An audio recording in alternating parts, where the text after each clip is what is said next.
मिस्र का बादशाह तो तकमून अभी तक जाग रहा था। ये जागने का वक्त नहीं था, लेकिन एक वजह थी। मिस्र के तमाम लोग सो रहे थे, तमाम गलियां खाली थीं, मुकम्मल खामोशी, लेकिन वहां सिर्फ बादशाह और मुहाफिज थे। मलिका गुस्से में थी। इसके सोने की अंगूठी खो गई थी और उसे शुबा है कि अंगूठी चोरी हुई। इसने महल के जादूगरों को हुक्म दिया, मालूम करे कि इस चोरी के पीछे कौन है। जादूगर वहां जादू शुरू करते हैं। फिर एक औरत जादूगर ने मलिका से कहा, तुम्हारी कनीज साशा ने अंगूठी चोरी की है और अब उसकी कमीज में अंगूठी है। मलिका ने मुहाफिजों को हुक्म दिया कि कनीज साशा को मेरे सामने ले आए। कनीज बहुत तेज थी। पहले इसने इल्जामात की तरदीद की, लेकिन जब जादूगर सबूत दिखाते हैं, कनीज ने खामोशी इख्तियार की। फिर मलिका ने इसे जेल में बंद करने का हुक्म दिया। मुहाफिजों ने कनीज को गिरफ्तार करके ज़ेर ज़मीन जेल में बंद कर दिया। ये जेल कोई सादा नहीं थी। ये एक ऐसी जेल थी जिसे बादशाह और मलिका खुद चलाती थी। तो कनीज अब जेल में थी, लेकिन मलिका हैरान थी कि बादशाह ने इस वाकया के बारे में एक लफ्ज़ भी क्यों नहीं कहा। रात गए की वजह से मलिका सो गई, लेकिन बादशाह अभी तक अपने तख्त पर बैठा था। अगले दिन गार्ड्स ने मलिका को एक चौंका देने वाली खबर सुनाई। कनीज साशा जेल में नहीं है और जेल के मुहाफिज अब भी तमाम दरवाजों पर खड़े हैं। किसी ने कनीज को बाहर आती नहीं देखा। इस खबर ने मलिका को बहुत गुस्सा दिलाया।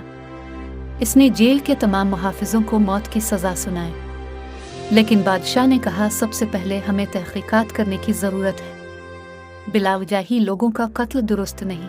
मलिका ये सुनकर चौंक गई, क्योंकि मलिका जानती थी कि बादशाह इससे ज़्यादा जालिम है। वो मुहाफिजों को क्यों आज़ाद करने जा रहा है। अब मलिका जान चुकी थी कि कुछ गलत है। बादशाह सब कुछ जानता है और वो मुझे बताना नहीं चाहता। अब मलिका ने फैसला किया कि वो सच की छानबीन करेगी। जेल से भागना मुमकिन नहीं। उसने अपने काबिल एतमाद मुहाफिज को बुलाया और खुफिया तौर पर उसकी छानबीन का हुक्म दिया।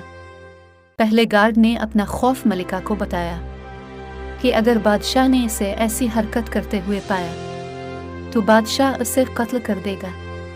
लेकिन मलिका ने कहा, फिक्र ना करो, मैं तुम्हारे साथ हूँ। अगले दिन वो गार्ड जेल गया और उसे सच्चाई मिल गई। कनीज के फरार के पीछे बादशाह का हाथ था। मलिका ने कहा कि मैं ये जानती हूँ, लेकिन मैं इसके पीछे की वजह जानना चाहती हूँ।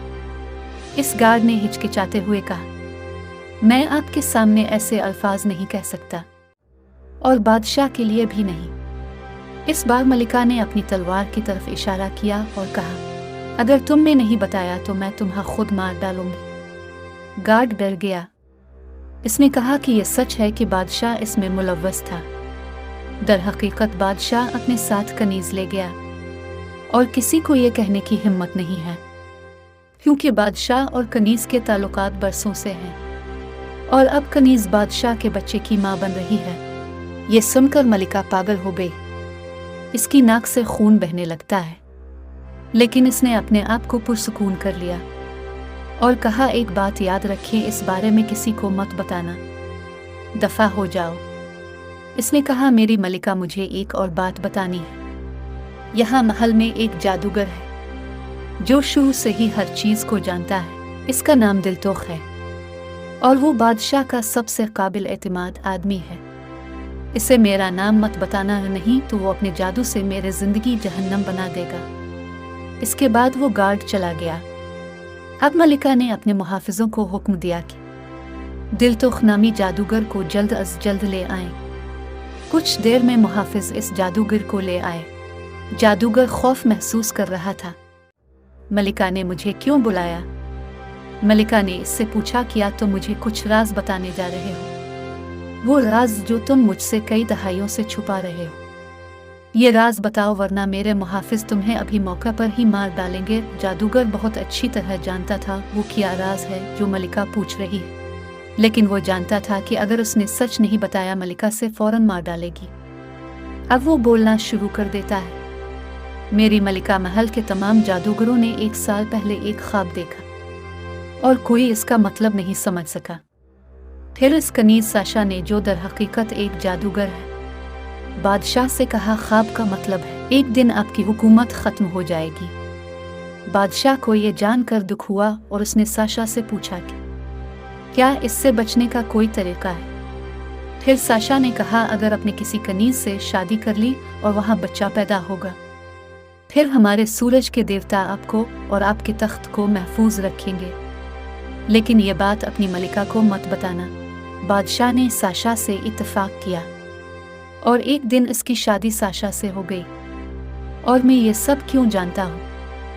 क्योंकि मैं साशा का बाप हूँ। जब मलिका को मालूम हुआ कि साशा का बाप मेरे सामने खड़ा है, इसने फौरन मुहाफिजों को हुक्म दिया कि उसे अभी मार डालो, और मुहाफिजों ने उसे मार डाला।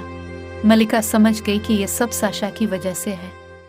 साशा मलिका बनना चाहती है और उसने ये जाली ख्वाबों की कहानी बनाई। इसने अपने मुहाफिजों को हुक्म दिया कि जाओ और साशा को तलाश करो, और जब भी तुम उसे देखो उसे मार डालो, और याद रखना बादशाह को मत बताना। वो दुखी थी कि बादशाह ने इसके साथ ऐसी हरकत की, लेकिन वो बादशाह से ये बात नहीं कर सकती थी। अगले दिन मलिका को खबर मिली, साशा जेल के पीछे एक खुफिया कमरे में छुपी हुई है। मलिका इस कमरे में जाकर साशा को मारने का फैसला करती है। वो चंद मुहाफिजों को लेकर इस कमरे में पहुंच गए, लेकिन कमरे में कोई नहीं। तलाश के बाद उन्हें एक और दरवाज़ा मिला। इसने इस दरवाजे को तोड़ने का हुक्म दिया। दरवाज़ा बहुत मजबूत था, इसे तोड़ने के लिए बहुत जिदोजहद की ज़रूरत थी। आखिर में उन्होंने उसे तोड़ दिया। वो इस खुफिया कमरे में दाखिल हुए। उन्होंने एक खौफनाक मंजर देखा। बादशाह मुर्दा हालत में फर्श पर था और साशा बादशाह के जिस्म पर खड़ी थी। इसके हाथ में नौज़ायदा बच्चा था, लेकिन वो मुस्कुरा रही थी, शैतानी मुस्कुराहट। मुहाफिजों ने फौरन बादशाह को चेक किया, लेकिन वो मर गया था। दूसरे गार्ड ने साशा को पकड़ लिया, लेकिन गार्ड को आग लग गई। साशा ने इसके साथ जादू किया। फिर उसने कहा, मेरा जादू और मुकम्मल हो गया। बादशाह की रूह अब मेरे बच्चे के जिस्म में है। अब मैं मिस्र की मलिका हूँ। मलिका पहले ही जानती थी साशा इस पर जादू करेगी, इसलिए वो अपने साथ एक सबसे बड़ा जादूगर लेकर आई थी। इसने हुक्म दिया कि जादूगर इस पागल कनीज साशा को ख़त्म कर दो, और वो बच्चा भी जो जादू की वजह से पैदा हुआ है। वो जादूगर कमरे में दाखिल हुआ और उसने साशा पर रेत फेंक दी। ये एक जादुई रेत थी। जब रेत ने साशा को छुआ, साशा धुएं में तब्दील हो गई और इसका बच्चा भी। तो साशा का जादू अब ख़त्म हो गया, लेकिन मलिका ने अपना बादशाह खो दिया था। मलिका उदास थी, लेकिन मिस्र की तारीख में ताकत रिश्तों से ज़्यादा अहम थी। अगले ही दिन वो मिस्र की सबसे पावरफुल मलिका बन गई और मुल्क का निज़ाम पहले की तरह चलता रहा। मलिका ने 30 साल मिस्र की सरबराह की हैसियत से हुकूमत की, और उसके बाद इसके अपने बेटे ने इसे इक़्तिदार के लिए जेल में डाल दिया। दुनिया के खात्मे तक निज़ाम इक़्तिदार इसी तरह चलता रहेगा। इस तारीख से सिर्फ ज़हीन लोग ही सबक लेंगे। तो ये थी मिस्र की मलिका की असल कहानी। अगर आपको ये कहानी पसंद आई, अपनी राय कमेंट्स में बताएं।